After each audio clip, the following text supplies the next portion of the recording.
المبنى اللي انا فيه ده كان زمان واحد من افخم فنادق اسكندريه. اهلا بيكم في اللوكاندا الحمراء. حتى اي حد في العالم يجي يزور المكان ده ويقعد فيه. المكان هنا فيه عامل جذب روحاني غريب.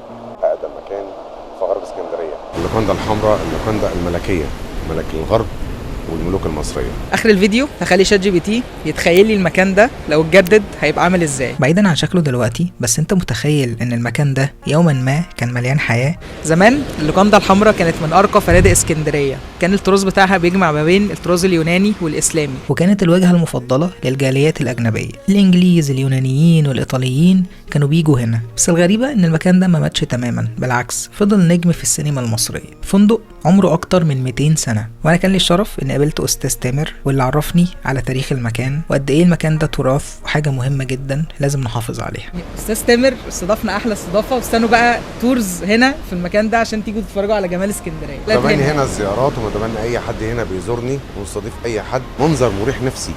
انا بتحدى باي حد مش عشان خاطر انا من المكان. وخليت شات جي بي تي يتخيل شكل اللوكاندا زمان، حرفيا كانك رجعت بالزمن وشفتها في عزها. فقولوا لي ايه رايكم؟ تتمنوا ترجعوا تشوفوها بالحاله دي في الحقيقه؟ فيو خيالي.